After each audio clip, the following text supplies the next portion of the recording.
God help us, we're already getting credible PlayStation 6 rumors. YouTuber Moore's Law is Dead has claimed that we're getting 3 PlayStation 6s. The first is a very expensive PlayStation 6 home console. It's the thing that goes under your TV. It's similar to the PlayStation 5 or the PS5 Pro, and it's going to be priced similar to the PlayStation 5 Pro. The second is a much cheaper version of the PlayStation 6, kind of similar to the Xbox Series S compared to the Xbox Series X. Put a pin in that, we'll talk about that later. And the third, and probably most interesting to everybody, is a hybrid, portable, and dockable version of the PlayStation 6, which price-wise will sit somewhere between the really expensive one and this cheaper one. This coincides with a lot of other things we've heard from elsewhere, right? Like from a Microsoft lawsuit, we heard that both Microsoft and Sony are targeting 2028 to launch their next consoles. We've also heard that both companies are trying to get into the handheld market. We're seeing it right now with the Xbox Asus ROG Ally and Asus Xbox ROG Ally X. I don't know what order those words are supposed to come in.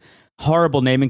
This is coming from somebody who owns an Ally X. I have no idea what that thing is supposed to be called. Either way, Microsoft is already kind of dipping a toe in the water by just like co-branding a handheld that already exists before they actually go on and make their own. And Sony's been around the block, baby. They made the PlayStation Portable. They made the Vita.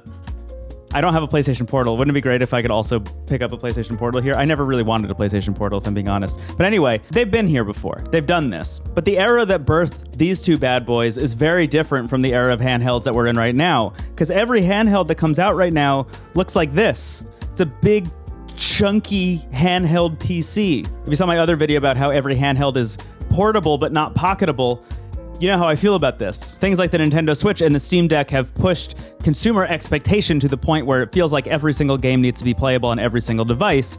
So it kind of makes sense that Sony would come at the PlayStation 6 era from this perspective of, we're going to make a bunch of different consoles at a bunch of different price points, and you can play these games however you want. But I think right off the bat, don't expect the portable PlayStation 6 to be any less chunky than a thing like this or the Steam Deck, because look, it's the PlayStation 6. They want it to be a big graphical showcase. It should play games that are more graphically intensive than the PlayStation 5, hypothetically, or else people will be mad about it. And the current lineup of PC handhelds is not coming even remotely close to what like the PlayStation 5 Pro is putting out. Now, obviously, chips keep getting better every single year, and it's possible if they're still targeting 2028, that gap between what's possible now and what's possible then might shrink into nothingness.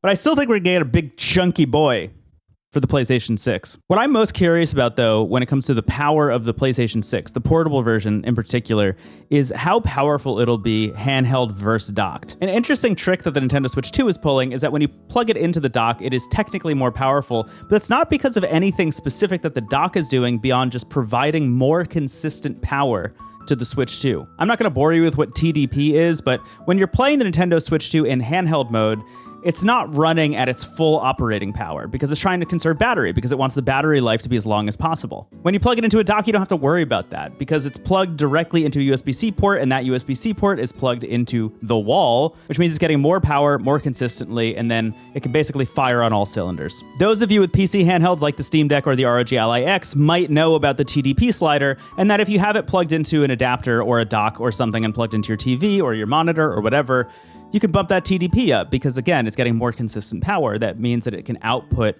better performance. A lot of the rumors about the Nintendo Switch 2 before it came out surrounded the idea that the dock was actually going to have its own chipset built into it, and that chipset would have some kind of like external GPU that would allow the Switch to output at 4K or beyond even. That ended up not being true. Again, it's basically just a normal dock. It has a fan plugged into it to keep the dock cool, but not to keep the Switch 2 cool, which is very interesting. But there's nothing in the Switch 2 dock in particular that is actually allowing this to output at a higher resolution outside of, again, just providing more power. But that idea of plugging an external GPU into your PC handheld is not a new idea. The ROG Ally X, for example, has a bunch of USB-C ports on the top, specifically so they can accommodate plugging an external GPU in here. So you could, hypothetically, get much, much, much better graphical performance out of this thing just by plugging it in. I'm not saying that's what Sony's going to do with the PlayStation 6, but I am surprised that we haven't seen Sony or Microsoft go that route yet. I think a portable version of the PlayStation 6 that is obviously operating at a lower power when you're holding it in handheld mode,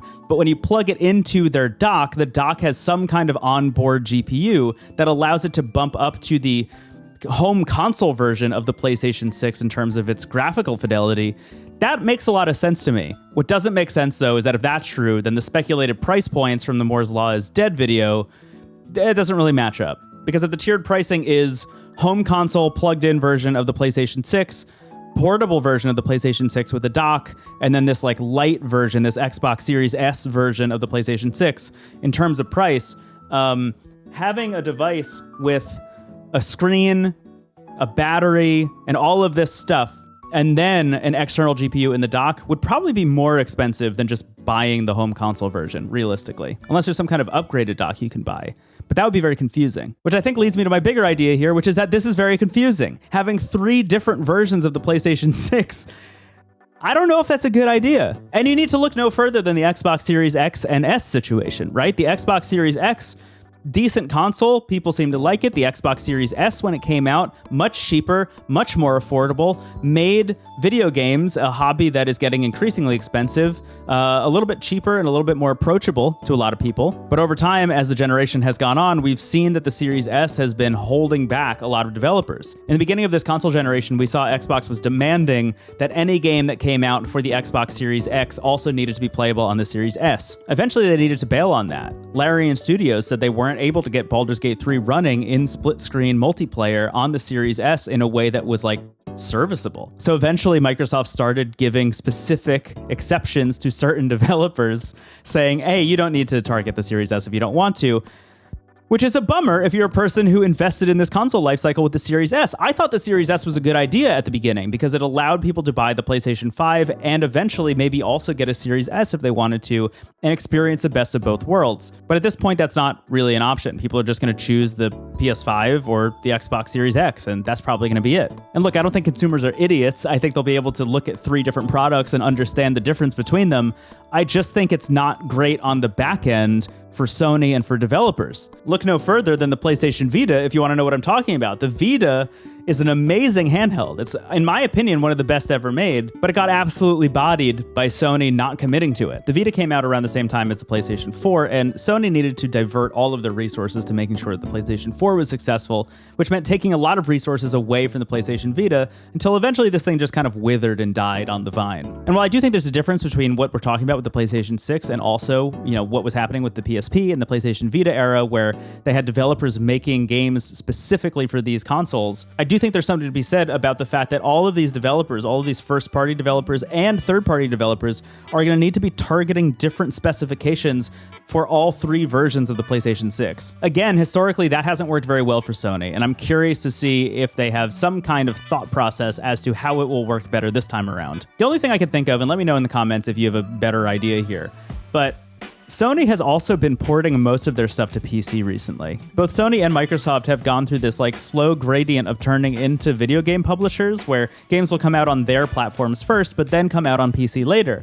And it makes me wonder if going through the motions of all of this PC porting has kind of clued them into the idea of minimum specs and suggested specs. Obviously, every PC is not created equal, right? So when developers are making a PC game, they need to target a bunch of different specifications to make sure that their games can run on low-end PCs and high-end PCs in equal measure. The beauty of developing a game for a console like the PlayStation 5 or the Xbox Series X, though, is that you know exactly what the specifications are and you can get the most out of that game by getting the most out of that hardware. Targeting one specific device is the reason you see games looking better and better and better on one specific console over time as that generation goes on. I think there's no better example of this than looking at the games that came out at the beginning of the PS2 lifecycle versus something like Shadow of the Colossus at the end of the PS2 lifecycle. But over on the PC side of things, developers have gotten used to the idea of targeting a bunch of different kinds of specifications. And maybe where we're headed with this next generation of consoles is like a fracturing of what the specifications will be.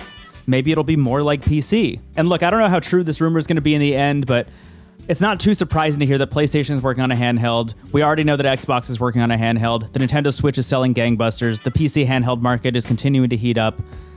It's just the direction everything is headed. And even though I'm concerned about it, what I do hope ends up being true from this rumor is the idea of the high spec and the low spec version of the PlayStation 6 that can sit under your TV. I think there's always going to be the people who will want the newest, latest, best console sitting under their television, and for them, they'll have the really high spec, very expensive version of the PlayStation 6. But I also think a low cost entry version of the PlayStation 6 is going to be really helpful. Money is tight for a lot of people right now, and gaming is an expensive hobby. And seeing these companies target cheaper specifications, but still allowing people to play the newest game, I think is a positive for the industry. A wide range of costs, along with a wide range of ways to play video games, I think is a net positive for everybody. And it's the kind of thing I'd like to see more of. What do you think about the PlayStation 6 rumors? I probably could have talked about this for a lot longer, and I chose not to, but I'm curious how other people are feeling about this. It's a complicated thing, but I think it's kind of cool. Anyway, if you haven't subscribed to the channel, maybe subscribe to the channel. Let me know what you think down below, and I'll see you in the next one, everybody. Bye-bye.